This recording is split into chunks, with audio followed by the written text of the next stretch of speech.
অপু, এই নে। অপু তাকাতেই দেখল মা বলটায় সেলাই করে দিয়েছে। খুশি হতেই যাবে এমন সময় মায়ের মুখটার দিকে তাকিয়ে কেমন যেন বুকটা ছ্যাঁত করে উঠল ওর। মা ঠিক করে চোখটাও খুলতে পারছে না, ভীষণ কষ্ট করে যেন বসে আছে। মাকে এতটা ক্লান্ত অপু অনেক দিন দেখেনি। শেষ কবে যে মার দিকে এত ভালো করে তাকিয়েছে অপুর মনে পড়ে না। মায়ের মুখটা খুব স্পষ্ট করে দেখতে পাচ্ছে না ও, বারবার চোখ কচলালেও পারছে না, কিন্তু বুঝতে পারছে মা ক্লান্ত। সামনে বাড়িয়ে দেওয়া বলটা আস্তে করে নিয়ে নিল অপু। মার হাতটা নামলো ঠিকই, কিন্তু মনে হলো যেন কোনো জোর নেই সেই হাতে। অপুর মনে হলো মা ওর দিকে তাকিয়েই আছে। মা, আস্তে করে ডাকলো অপু। ওর একটু শীত শীত করছে, জোলো হাওয়া দিচ্ছে বলে বোধহয়। বলটা পাশে রেখে দিল। মা যেন খুব কষ্ট করে তাকালো অপুর দিকে, কিন্তু কি বলবে অপু? অপু তো কিছু বলার জন্য ডাকিনি, কেন ডাকলো তাহলে? বল বাবা, ক্লান্ত গলায় বলল মা। কিছু না বলে মায়ের কাছে ঘেঁষে বসলো অপু। বুঝতে পারল মায়ের বুকটা যেন একটু শান্ত হলো। অবশ্য সেটা সত্যি হয়েছে না অপুর অনুমান ও জানে না। আস্তে করে মায়ের গায়ে হেলান দিয়ে বসে থাকলো চুপ করে। স্কুল ছুটি দিয়ে দিয়েছে, ঝড় উঠবে উঠবে করছে। বাবা দাদারা বাড়ির চালটা আর একটু শক্ত করে বাঁধার চেষ্টা করছে। হাওয়ার শোঁ শোঁ আওয়াজ মাঝে মধ্যে যেন গোটা বাড়িটাকে কাঁপিয়ে দিয়ে যাচ্ছে। ফুটবলটা গড়াতে গড়াতে দরজার কাছে এসে ধাক্কা খেয়েছে। হঠাৎ মায়ের ডাকে যেন চমকে উঠল অপু। মায়ের বুকটা কেমন যেন দ্রুত ওঠানামা করছে। খুব কষ্ট করে হাঁপাতে হাঁপাতে মা বলল, একটু বাবাকে ডাকতো রে। মাকে ওই রকম দেখে কিছু মুহূর্ত থম মেরে গেল অপু। মা দুর্বল হাতটা নিয়ে নাড়া দিতেই যেন ধর্মর করে উঠে বসল। তারপর, বাবা, বাবা, দাদা, দাদা, কিছু চিৎকার। এই অপু, সর সর, তাড়াতাড়ি সর। ঝমঝম করে বৃষ্টি। কিছুক্ষণের মধ্যে ঘরের একপাশের চাল উড়ে গেল। বৃষ্টির জল চলে এলো ঘরের ভেতরে। অন্ধকারে অপু দেখতে পেল মা আস্তে আস্তে লুটিয়ে পড়ল মাটিতে। মা! ধর্মর করে উঠে বসল অপু। দর দর করে ঘামছেও, বুকে যেন একটা ভীষণ চাপা অনুভব করছেও। অস্ফুটে বলে উঠল, মা! একটু ধাতস্থ হতে বুঝল ও কলকাতায়। বিজয়গড়ের বস্তির এক কোণে ওদের একরত্তি বাড়ির বাইরের ঘরে একটা বাজে স্বপ্ন দেখে ঘুম ভেঙেছে অপুর। দরজা দিয়ে মুখ বাড়ালো বর্দা। অপু! অপু তাকাতেই বলল, আওয়াজ পেলাম মনে হলো। অপু কপালের ঘাম মুছে বলল, না, ঠিক আছে। ঠিক যখন আছে তখন একটু তাড়াতাড়ি উঠতে পারিস তো।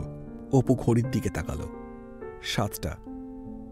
একটা অদ্ভুত চাহনি দিয়ে বর্দার দিকে তাকালো। নিশ্চয়ই মনে নেই আজ দোকানে বসা? প্র্যাকটিস নেই তোর? অপু কিছু বলার আগেই ঘর থেকে বেরিয়ে এলো বর্দা। অবশ্য অপু বলবেই বা কি?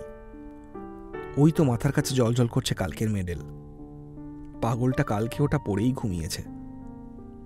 ঘুমের মধ্যে বোধহয় বাবা এসে খুলে রেখে দিয়েছে মাথার কাছে, কিন্তু এখন অপুর মনটা ঠিক এই দিকে নেই। নিজের ওপর খুব রাগ হচ্ছে ওর। না না, ফুটবল খেলা, দোকানে বসা, এইসব কিছুই নিয়ে নয়। মায়ের মুখটা ওর আজকাল মনে পড়ে না। এই কথাটা যেন কেমন বুকে এসে লাগে ওর। এখন ক্লাবের ফুটবলগুলো দেখে মনে পড়ে মায়ের সেলাই করা কাপড়ে মোড়ানো চামড়ার ডেলার কথা, কিন্তু মায়ের মুখটা মনে পড়ে না। বাবাকে দেখে মায়ের দুটো শাড়ি আলমারিতে রেখে দিয়েছে, কিন্তু অপুর তো রাখার জন্য কিছু নেই। স্বপ্নের মধ্যে যখন মায়ের গা ঘেঁষে বসেছিল তখন মায়ের গন্ধ পেয়েছিল যেন। প্রাণপণে সেটা মনে করার চেষ্টা করল। এই অপু!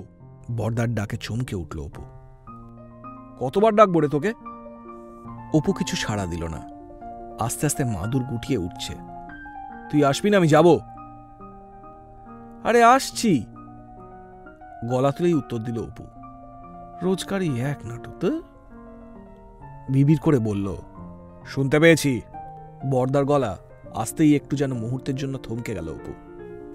আর কোনো উত্তর না দিয়ে তাড়াতাড়ি মুখ ধুয়ে দুটো বিস্কুট মুখে গুঁজে বেরোতে গেল। কোথায় যাচ্ছিস? অপু যেন কিছুটা রাগ দমিয়ে বলল, মাঠে প্র্যাকটিস করব না, দুপাক দৌড়ে আসি, তারপরে দোকানে যাব। বর্দা কিছুক্ষণ চুপ করে থাকলো, তারপর বলল, তোর পরীক্ষা কবে জানো? পরের সপ্তাহে। একটু চুপসে গেছে এবার গলার স্বর। তো সেই দিকে কোনো চিন্তা আছে না নেই?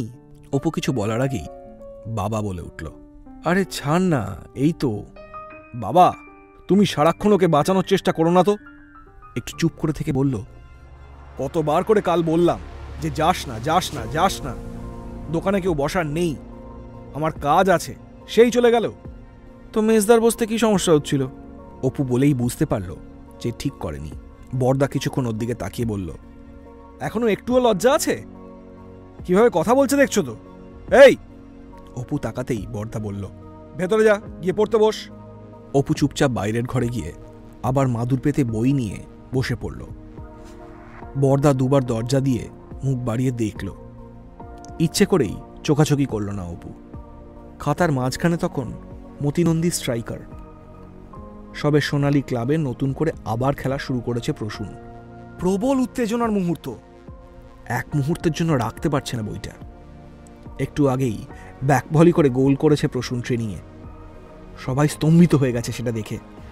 চোখ বুঝে নিজেকে সেই জায়গায় কল্পনা করে ফেলেছে অপু, কিন্তু ভালোই বুঝেছে যে মুখ থুবড়ে পড়া বা ঘাড় ভয়ঙ্কর চোট পাওয়া ছাড়া বেশি কিছু করে উঠতে পারবে না। এক সপ্তাহ পরে প্রি টেস্ট, 6-7 মাস পরে মাধ্যমিক, কিন্তু পড়ায় মন বসে না অপু। বারবার মাথায় ভাসছে কালকের ওই চেস্ট ট্র্যাপটা। উফ, কি দিয়েছিলাম! এক ধাক্কায় সবাই ফ্ল্যাট হয়ে গিয়েছিল। নিজের মনেই খুশি হয়ে উঠল অপু। কি দেখে আসছিস তুই? বুকটা যেন ধক করে উঠল অপুর। বর্দা দাঁড়িয়ে আছে ঘরে, হাতে একটা কেকের প্যাকেট। অপু যেন পাথরের মতো বসে থাকল। বর্দা এগিয়ে এলো, এসে হাতের খাতাটা টেনে নিতেই মাদুরের ওপর পড়ল স্ট্রাইকার। কিছুক্ষণ দুজনেই চুপ। তারপর কেক আর স্ট্রাইকার নিয়ে ঘর থেকে বেরিয়ে গেল বর্দা। অপু বুঝতে পারল যে ওর কপালে বেশ ঘাম জমেছে। ফ্যানটা চলছে না বেশ কয়েকদিন হয়ে গেছে। এখন বর্ষাকাল, বেশিরভাগ সময় বৃষ্টি পড়ছে। এই ড্যাম্প বসে যাওয়া দেওয়ালে আর আলাদা করে ফ্যানের দরকার পড়ে না। কিন্তু মাঝের ওই 1-2 দিন গরমে বেশ কাহিল করে দেয়। জামাটা খুলে মাদুরে শুয়ে পড়ল অপু। প্রসূন সোনালিতে কতগুলো গোল করবে জানা হলো না। আগের দিন রিজুদা ওকে এই বইটা দিয়েছিল। বর্দাকে দোষ দেয় না অপু। এখানে চলে আসার পর থেকে বর্দা কেমন যেন বদলে গেছে। সারাক্ষণ এই কাজ ওই কাজ করে বেরিয়ে দোকানটা খোলার ব্যবস্থা ঠিক করে নিয়েছিল। একটা মাথা গোজার জায়গা জোগাড় করেছিল। গেল শীত, বাবার সেই নিউমোনিয়া হলো। সবকিছুই সামলায় বর্দা। বর্দার ওপর রাগ হয় অপুর। আগে বর্দার সঙ্গে বেশ ভাব জমত অপুর। শহরে আসার পর থেকে যেন সেই বর্দা আর নেই। কিন্তু বর্দাকে দোষ দিতে পারে না। কিছুই পড়া হয়নি, করতে হবে না আর, ওঠ। বাবা এসে বলল। হাতে ওই বুড়োদার দোকানের কেকটা, 5 টাকার কেক। অপুর খুব ভালো লাগে। বর্দা হয়তো নিয়ে এসেছিল ওর জন্য। বাবা এসে বসলো মাদুরে। অপু উঠে জামা পরে চুল আঁচড়ে তৈরি হয়ে নিল। খেয়ে নিয়ে দোকানের দিকে এগোলো। মাঠে সুকান্ত দ্বারা প্র্যাকটিস করছে। বলটা ওর দিকে এলো। দূর থেকে দীপ বলল, অপু শুট। সুকান্ত দা এগিয়ে এসেছিল। সরে গিয়ে শট মারতে দিল অপুকে। অপু আস্তে করে বলটা সুকান্ত দার দিকে এগিয়ে দিয়ে দোকানের দিকে হাঁটা দিল।